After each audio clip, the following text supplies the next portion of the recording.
नमस्कार दोस्तों, मिस्टर शून्य चैनल में आप सभी का स्वागत है। हम अपनी सीरीज में 8वां एपिसोड लेकर आपके सामने फिर से प्रस्तुत हुए हैं।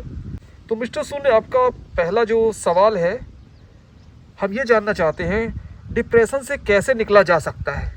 मिस्टर क्यू, डिप्रेशन से निकलने के लिए इंसान को अपनी मनोस्थिति को पहले समझना होगा।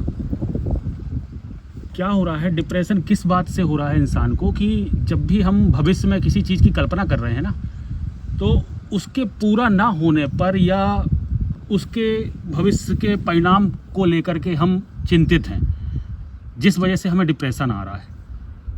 कई चीज़ें हैं हमारे साथ, जो स्थितियां हमारे अनुकूल नहीं होती, यदि वह हमारे विपरीत हो जाती हैं तो हमको डिप्रेशन होने लगता है, जिसको हम नकारात्मक सोच भी कह सकते हैं। हमें ये समझना होगा कि जिस प्रकार एक बैटरी जो होती है वो प्लस और माइनस के बिना नहीं जलती है, उसी प्रकार किसी भी व्यक्ति का नेगेटिव और पॉजिटिव दोनों के बिना सक्सेस होना इम्पॉसिबल है।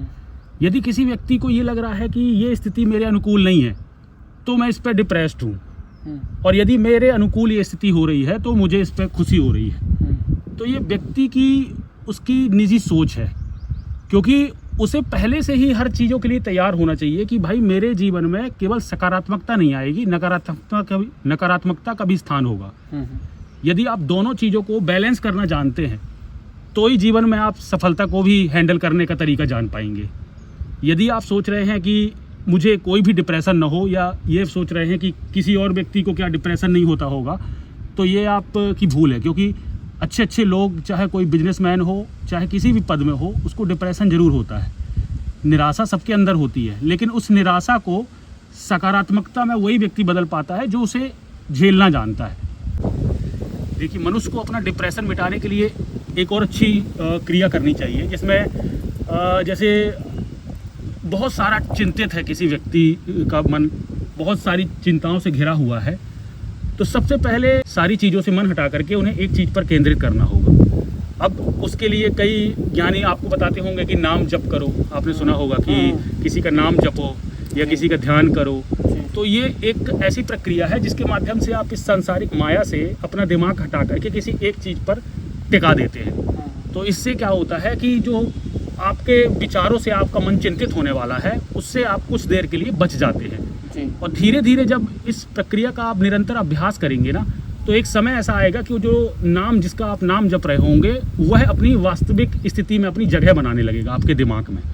तो उससे क्या होगा कि आप उसकी वास्तविक शक्ति से परिचित होने लगेंगे, और धीरे धीरे आपका जो डिप्रेशन था ना, वो अपने आप कम होने लगेगा। तो आप चाहे तो इस प्रक्रिया का भी मतलब पालन कर सकते हैं, लेकिन अल्टीमेटली जो आपका जीवन भर का डिप्रेशन है वो तभी ख़त्म हो सकता है जब आपके जीवन का कोई उद्देश्य होगा, कोई आपका बड़ा कार्य होगा आपके जीवन का, तभी आप परमानेंट डिप्रेशन से फ्री हो सकते हैं। नहीं तो यदि आप इन सांसारिक कामों के चक्कर में छोटे मोटे चीज़ों में आकर्षित होते रहेंगे, तो फिर आपके मन के अकॉर्डिंग जब तक आपको रिजल्ट मिलेंगे तब तक आप डिप्रेस नहीं होंगे, और जब आपके मन के अकॉर्डिंग रिजल्ट नहीं मिलेंगे तो आपको डिप्रेशन फिर से घेर लेगा।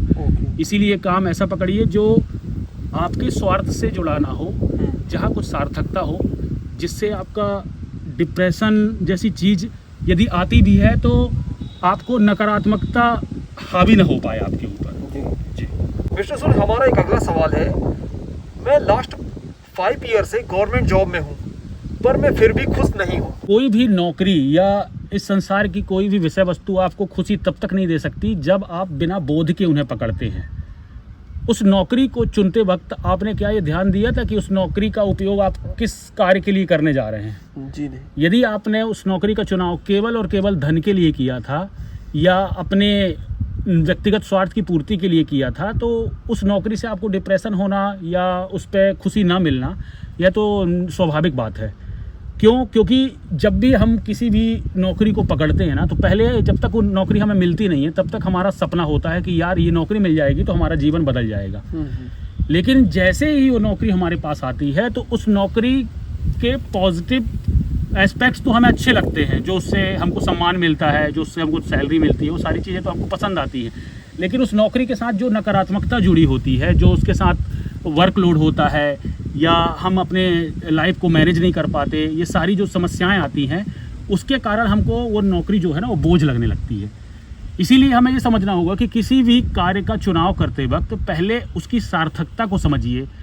उस नौकरी को चुनने के पहले आपको ये देखना चाहिए कि आपका जीवन किस कार्य को करने के लिए सक्षम हैं आप, और क्या करना चाहिए आपको अपने जीवन में। जब तक आप अपने अनुसार काम का चुनाव नहीं करेंगे, तब तक आप केवल पैसों के लिए किसी भी कार्य का चुनाव कर लेंगे तो वह कार्य आपको दुख तो देगा ही देगा। इसीलिए कार्य का चुनाव करते वक्त आपको अपनी सार्थकता को ध्यान देना चाहिए, ना कि अपने स्वार्थ को। मिस्टर सूद, आज का हमारा तीसरा सवाल है, स्त्री और पुरुष में कौन शक्तिशाली है? जो आजकल की महिलाएं हैं या आजकल की लड़कियां हैं ना, आपने देखा होगा कि वह ज़्यादातर अपने आप को स्ट्रांग दिखाने के लिए लड़कों जैसा बनने का प्रयास कर रही हैं। एक्चुअली में समाज ये भूल गया है कि जो स्त्री का गुण है ना, वही अपने आप में सबसे बड़ी शक्ति है। स्त्री का जो गुण है, मतलब उसे अपने गुण के अनुरूप ही अपनी एक्चुअल जो पावर है उसको पहचानना होगा। यदि आप सोचें कि स्त्री गुण को पावरफुल बनाने के लिए हम पुरुष की तरह कॉपी कर लें या पुरुष की तरह दिखने लगें या पुरुष की तरह मतलब अपनी आवाज़ को भारी करके या अपने मसल्स बना करके हम शक्तिशाली बन सकते हैं, तो ये कहीं से कहीं तक ठीक नहीं है, ना उस व्यक्ति के लिए जो इसे करने वाला है और ना ही सृष्टि के लिए। स्त्री के गुण को पहचानना बहुत आवश्यक है। आजकल आप देख रहे हैं स्त्री का मतलब क्या होता है। इस सृष्टि की कोई भी धारण करने वाली चीज़ को हम स्त्री के गुण से पहचानते हैं। जो धारण करता है वो स्त्री और जो धारण करवाता है वो पुरुष। तो आपने देखा होगा कि हर एक व्यक्ति के अंदर ये दोनों गुण मौजूद होते हैं। जरूरी नहीं है कि वो देखने में पुरुष है तो आप उसको सोच रहे हैं कि ये पुरुष है। अगर ऐसा होता तो आप देखिए आज की टेक्नोलॉजी ने स्त्री और पुरुष को बदल दिया ना। आज किसी का भी जेंडर चेंज करके आप किसी को भी बदल सकते हो। आज तो ये कह भी नहीं सकते कि ये पुरुष है तो इसको अब पुरुष ही रहेगा। अटल सत्य तो है नहीं। उस पुरुष को भी स्त्री बनाया जा सकता है और स्त्री को भी पुरुष बनाया जा सकता है। इसका मतलब आप समझिए कि हर व्यक्ति के अंदर स्त्री और पुरुष दोनों गुण मौजूद हैं। इसीलिए अर्धनारीश्वर शिव का वो कॉन्सेप्ट आपको पता होगा। जब तक दोनों को कॉम्बिनेशन के साथ आप अपने अंदर नहीं चलोगे तब तक आप अपने आप को नहीं पहचान पाओगे। ऐसा नहीं होता कि स्त्री अपने आप को कमजोर समझ रही है अपने उस गुण के कारण, या पुरुष अपने आप को शक्तिशाली समझने लगे खाली उस पुरुष के गुण के कारण। दोनों बराबर हैं। हर व्यक्ति के अंदर दोनों गुण मौजूद हैं। समय आने पर आपने देखा होगा किसी जगह पर स्त्री बलशाली प्रस्तुत होती है पुरुष की तुलना में, और कई जगह पर कई घटनाओं में जहां पुरुष स्त्री के ऊपर बलशाली होता है। तो समय समय की बात है कि किस समय पर स्त्री ने अपने अंदर कौन से गुण को हावी होने दिया या पुरुष ने किस समय पर अपने अंदर कौन से गुण को हावी होने दिया। स्त्री पुरुष के कॉम्बिनेशन में आप शक्ति का यदि पता लगाना चाहे तो दोनों को आपको बराबर ही कहना पड़ेगा। मिस्टर सूद, हमारा चौथा सवाल ये है, फिल्मों में गुंडों की पिटाई देखकर हमें मजा क्यों आता है? फिल्मों में गुंडों की पिटाई देख करके इसलिए मजा आता है क्योंकि हर व्यक्ति सत्य के साथ खड़ा होना चाहता है। हर व्यक्ति ट्रुथ के साथ चलना चाहता है। अपने जीवन पर वो है कोई ऐसा कार्य कर नहीं पाता। एक्चुअली में वो भी चाहता है कि मैं भी जाऊं और अकेले बहुत सारे जो भ्रष्टाचार चल रहा है चारों तरफ उसको मिटा दूं, अकेले खड़ा हो जाऊं आवाज़ उठाने के लिए। हर व्यक्ति चाहता है ये, लेकिन उसकी पारिवारिक जिम्मेदारियां कह लीजिए या आप किसी भी तरह की उसकी मजबूरियां कह लीजिए, जिसके तहत वो ऐसा कदम तो नहीं उठा सकता। लेकिन जब वह किसी को ऐसा करता देखता है ना, तो वह उसको मौन सहमति देता है। अंदर से उत्साह उसका होता है क्योंकि वह जो करना चाहता है वही चीज़ उसको सामने होते दिखती है जब, तो उसके पूरे जो कहते हैं ना एक्साइटमेंट वो बाहर आ जाती है। इसीलिए आपने देखा होगा कि जब फिल्मों में पिटाई देखते हैं अपन गुंडों की तो हमको लगता है कि यार बहुत बढ़िया हो रहा है। सड़क पर भी आप यदि ऐसा कोई व्यक्ति है जो लोगों को परेशान कर रहा है, यदि उसको भी कोई व्यक्ति मारता है तो इसकी सपोर्ट करने के लिए बहुत सारे लोग तुरंत आ जाएंगे। लेकिन पहला जो कदम उठाने वाला होगा वो व्यक्ति सबसे खास होता है। क्यों? क्योंकि किसी भी अपराध के खिलाफ खड़े होने की हिम्मत जनरली सब में नहीं हो पाती है। अब ये आप किसी व्यक्ति की, जैसे मैंने आपको बताया ना कि ये अपने डर की वजह से है, उनका भय रहता है कि हम इन सब चीज़ों से नहीं उलझ सकते, इसीलिए वह सामने नहीं आ पाते। लेकिन फिल्मों में सारी चीज़ें पर्दे पर दिखती हुई उनको ऐसा लगता है, फील आता है कि मैं ही कर रहा हूँ या मेरे द्वारा ही ऐसा किया जा रहा है। इसलिए कई बार आपने देखा होगा फिल्मों से जब देख करके लड़के जब बाहर निकलते हैं तो कॉलर अपनी खड़ी कर लेते हैं।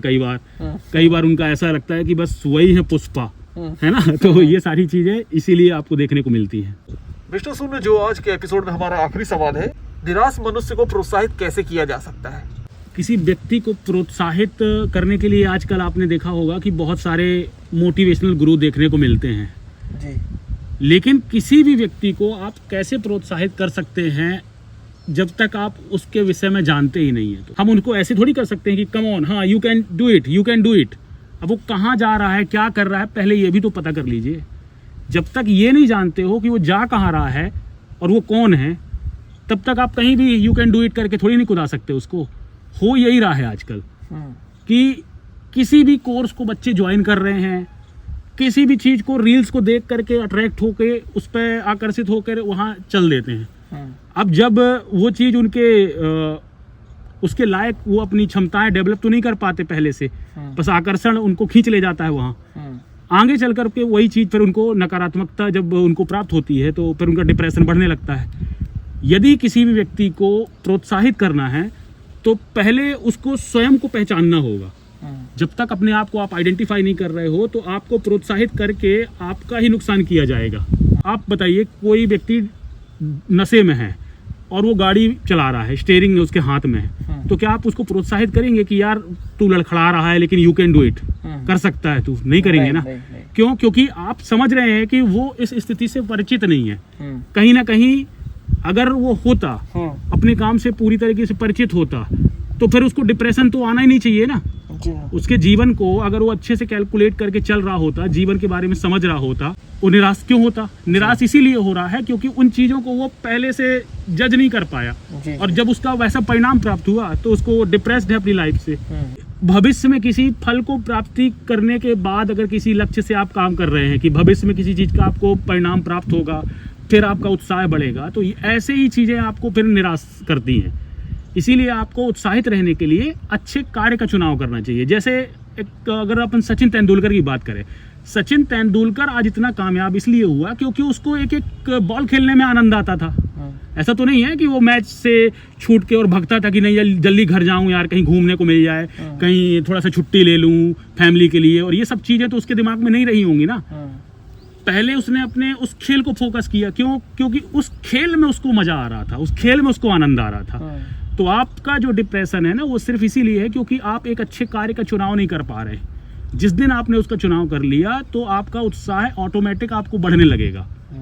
पहले आपको उत्साह बढ़ाने के लिए आप सोच रहे हैं कि ये जो बाहर की आर्टिफिशियल चीज़ों से आप उत्साह बढ़ा लें, कोई मोटिवेशनल गुरु मिल जाए जो आपको 2-4 बातें बता दे, तो 2-4 बातें बता करके वो चाबी भर के एक बंदर को जैसे आगे बढ़ाया जाता है ना, उस तरीके से आप मोटिवेट होकर के ज़्यादा आगे जा नहीं पाएंगे। तो पहले अपने आप को पहचान लीजिए, अपने आप को आइडेंटिफाई कर लीजिए, उसके बाद किसी और गुरु की जरूरत नहीं पड़ने वाली कि कोई आपको प्रोत्साहित करेगा। आपका कार्य ही आपका उत्साह बढ़ाता जाएगा। आपके कार्य के साथ ही आपकी क्षमता भी निरंतर बढ़ती रहेगी। तो उसका सिर्फ एकमात्र यही तरीका है कि पहले अपने विवेक से अपने सही कार्य का चुनाव कीजिए। उत्साह अपने आप आपके पीछे चलकर आएगा। तो मिस्टर सूर्य, आज के एपिसोड को हम यही समाप्त करते हैं। आप सभी को नमस्कार।